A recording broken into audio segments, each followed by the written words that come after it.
something that throughout history, all the theorists are saying, don't follow Shakespeare's example because Shakespeare doesn't know how to write a play because he doesn't follow any of the rules. Just read your Aristotle, he doesn't know them. And, and when he writes a poem, it's very, very strict and specific, and he follows every single formulaic rule.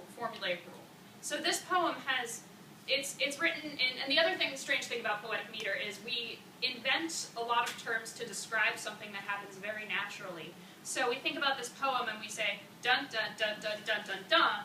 That's called trochaic tetrameter, and that's some big words to describe something that happens without really thinking about it.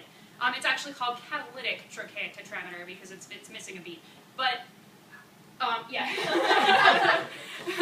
But this 1601, we're right in the middle of Shakespeare's career. He's just written Hamlet. He's just written. He's about to write As You Like It.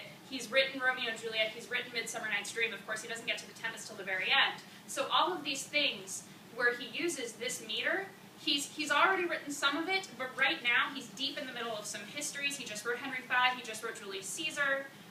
But there's nothing magical going on in his playwriting career right now.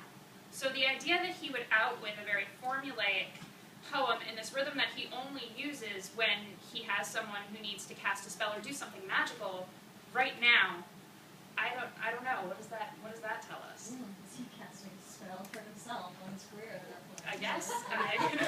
And his son just died, by the way. So we have a playwright writing about death who just experienced a very personal loss. When did his son pass? Right before Hamlet. Hamlet is 1596, I'm afraid. So a few years earlier.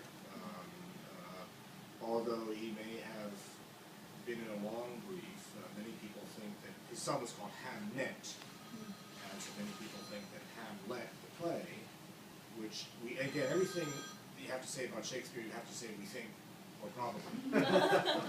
So we think that Hamlet was probably first performed around this same time, 1600, 1601, as Danielle just said. And he may be thinking about the death of his son, even though the death of one never forgets the death of a child. One always thinks about that. So he may be thinking about that regarding Hamlet. He may be thinking about that regarding this poem.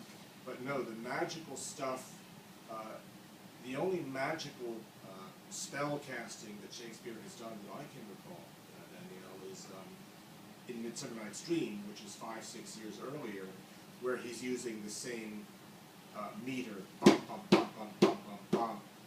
In some of the spells, you spotted snakes with double tongue. Flower of this purple dye hit with Cupid's archery. Yeah. That's earlier. He comes back around to it later on. He uses it in Measure for Measure. He uses it in The Tempest. He uses it in Mackers. Macbeth. Sorry. I'm a theater person. Yeah. I'm out of here. Yeah. Just to be clear, this is not a theater. We're good. I've got a long list of euphemisms for you. They're all wonderful.